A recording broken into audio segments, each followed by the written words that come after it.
요즘 집값이 많이 떨어져 많은 분들이 집을 살까 말까 많이 고민들 하시더라고요. 저도 오랫동안 고민하다가 얼마 전에 똘똘한 한 채로 갈아타기로 결심했습니다. 그런데 사회생활을 하다 보니 마이너스 통장이 생기고 이래저래 카드도 많이 쓰다 보니까 DSR을 보는 일반 주택담보대출은 한도가 적게 나오더라고요. 그래서 DTI만 보는 특례보금자리론을 알아봤습니다. 근데 특례보금자리론을 알아보다 보니까 공부해야 될 게 한두 개가 아니더라고요. 전재산에 가까운 큰 돈이 들어가다 보니 신경 쓰이는 부분도 많고요. 그래서 여러분들은 그런 걱정하지 마시라고 오늘 영상으로 제가 특례보금자리론의 모든 것을 정리했습니다. 자, 먼저 특례보금자리론을 받으려면 본인이 특례보금자리론을 받을 수 있는지 없는지부터 알아야겠죠? 특례보금자리론을 받기 위해서는 몇 가지 자격이 있는데요. 이것 먼저 알려드릴게요. 특례보금자리론을 받기 위해선 우선 대한민국 국민이어야 하고 서민이어야 합니다. 그리고 특례보금자리론은 소득 제한이 없는데요. 소득이 많거나 적거나 모두 신청할 수 있습니다. 하지만 DTI를 보기 때문에 무작정 대출을 다 받을 수 있는 건 아니에요. DTI는 Debt to Income의 줄임말로 본인 소득 대비해서 주택담보대출이 얼마나 차지하는지 보는 지표인데요. DTI는 1년 동안 갚을 주택담보대출의 원리금과 기타 부채의 합을 연소득으로 나누어서 100을 곱해주는 방식으로 구할 수가 있어요. 특례보금자리론의 경우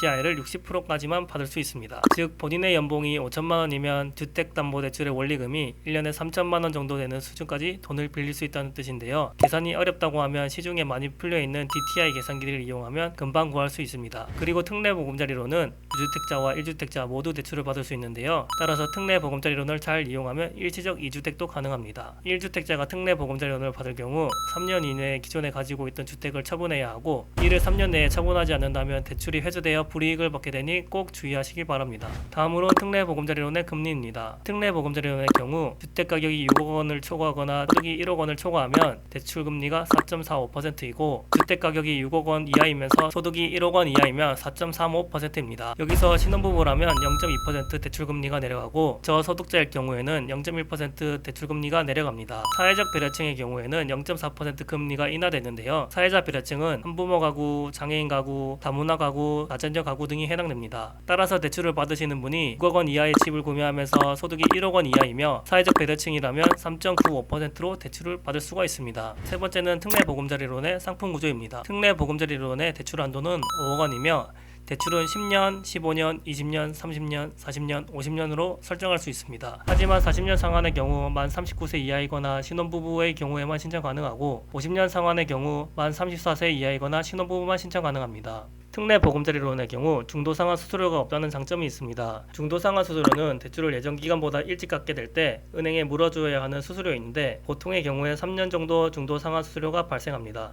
하지만 특례보금자리론의 경우 중도상환 수수료가 없어서 시중 은행의 금리가 떨어지게 되면 다른 대출로 갈아타기 쉽게 되어 있습니다. 또한 특례보금자리론의 LTV는 최대 70%이며 생애 최초로 집을 구매하시는 분은 80%까지 대출을 받을 수가 있습니다. LTV는 Loan to Value의 줄임말로 매수하고자 하는 집의 가격에 대비해서 받을 수 있는 대출금의 비율을 나타내는 말입니다. 이때 주택가격은 매매 가격으로 결정되는 게 아니라 KB 시세정보의 일반 평균가 또는 한국부동산원의 시세정보의 하한 평균가와 상한 평균값을 산술 평균한 값입니다. 즉 KB 시세 7억 원짜리의 집은 LTV 70%로 대출받는다면 4억 9천만 원까지 대출을 받을 수 있습니다. DTI와 LTV가 잘 계산이 안 된다고 하면 스마트 주택금융이나 한국주택금융공사 홈페이지에서 예상 대출 조회를 하시면 LTV와 DTI가 다 계산되니 이를 이용하시면 됩니다. 네 번째로 알아볼 특례보금자리론의 특징은 연말정산 소득공제가 있습니다. 많은 분들이 특례보금자리론을 선택한 이유가 이 부분이 상당히 큰데요. 특례보금자리론의 경우 정확하게는 장기주택 저당차입금 이자 상환 소득공제라는 걸 받을 수 있습니다. 말이 참 어려운데요. 쉽게 말해서 내가 주택담보대출 이자 낸 것에 대해 연말정산 소득공제를 해주는 제도입니다. 다만 이걸 받으려면 몇 가지 요건을 충족시켜줘야 하는데요. 그 요건은 바로 현재 취득 공시지가가 5억 원 이하이고 주택담보대출이 만기가 10년 또는 15년 이상 대출이어야 하고 무주택 또는 1주택 세대주여야 하고 소유권 이전 3개월 내로 대출을 받아야 하면서 주거 전용 면적이 수도권은 85제곱미터 이하, 수도권 제외 100제곱미터 이하여야 합니다. 조건만 보면 상당히 많아 보이지만 생각보다 까다롭지 않은 조건이라 고가의 주택이 아닌 분들은 많이들 해당되실 거예요. 이 조건을 다 갖추면 연말정산 소득공제를 받을 수가 있습니다. 우선 소득공제는 거치 여부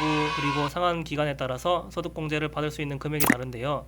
고정금리이면서 비거치 방식으로 대출을 받으신 분들은 연간 지불한 이자를 1,800만 원까지 공제를 받을 수가 있고요. 고정금리이거나 비거치 방식으로 대출을 받으신 분들은 연간 1,500만 원까지 공제를 받을 수가 있습니다. 그 외의 분들은 500만 원까지 공제를 받을 수 있고, 상환 기간이 10년 이상이면서 고정금리 또는 비거치 방식을 이용하시는 분들은 연간 300만 원까지 공제를 받을 수가 있습니다.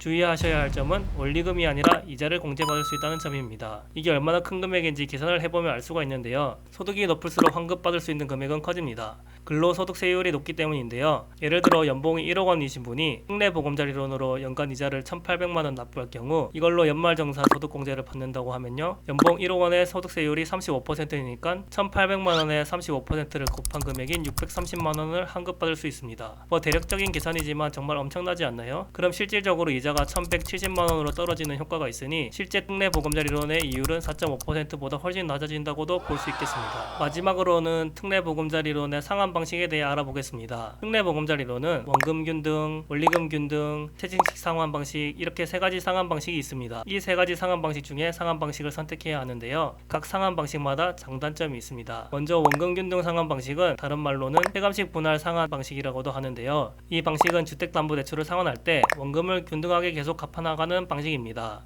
그래프에서도 볼 수 있듯이 원금을 꾸준히 갚아나가 뒤로 갈수록 원금이 줄어 이자가 줄어들게 됩니다. 따라서 뒤로 갈수록 매월 갚아야 할 원리금의 총액은 줄어들게 됩니다. 원금균등 상환 방식은 다른 방식에 비해 초반에 돈을 많이 갚으므로 최종적으로 갚아야 할 이자가 적다는 장점이 있습니다. 하지만 다른 대출 방식에 비해 초반에 부담해야 할 원리금이 크므로 사회 초년생에게는 부담스러운 상환 방식이 될 수도 있습니다. 다음으로는 원리금 균등 상환 방식입니다. 원리금 균등 상환 방식은 처음부터 끝까지 계속 같은 금액을 갚아나가는 방식인데요. 처음에는 거의 이자만 납부하다가 점점 많은 원금을 갚아나가는 방식입니다. 이 방식은 계속 똑같은 금액을 갚아나가면 되는 방식이라 생활비를 안정적으로 계산할 수 있다는 장점이 있습니다. 갚아야 할 총 이자는 원금균등 상환 방식보단 많고 체증식 상환 방식보단 적은 중간입니다. 다음은 체증식 상환 방식입니다. 체증식 상환 방식은 처음에는 원리금에도 못 미칠 정도로 돈을 갚다가 뒤로 갈수록 점점 많은 돈을 갚는 방식입니다. 이 방식은 소득이 적은 사회초년생을 위해 만들어진 상환 방식인데요. 만 40세가 넘으면 체증식 상환 방식을 선택할 수 없습니다. 또한 체증식 상환 방식의 경우 최대 40년까지만 상환할 수 있도록 설계되어 있습니다. 이 방식은 연차가 쌓일수록 연봉이 높아지는 직장에 다니시는 분들이라면 선택하면 좋은 방식인데요. 총 이자는 다른 상환 방식에 비해 훨씬 많습니다. 이게 대출 실행 후 10년까지는 다른 상환 방식에 비해 크게 이자도 많지 않고 납부할 금액도 적어서 금리 인하기가 오면 대출을 갈아탈 거라고 생각하시는 분들이 최근 이 방식을 많이 선택하시고들 계십니다. 오늘의 결론, 대부분 주택을 매입하실 때에는 전 재산에 가까운 돈이 투입되게 됩니다. 따라서 최대한 많이 알아보고 선택하셔야 하는데요. 대출 이자가 0.1%만 차이 나도 1년에 수십만 원이 차이 나고 30년이면 수천만 원이 차이 나게 됩니다. 꼭 제대로 알아보고 후회 없는 선택하시길 바라겠습니다. 그럼 오늘 영상은 여기까지고요. 지금까지 킹박사 연구소의 킹박사였습니다. 감사합니다.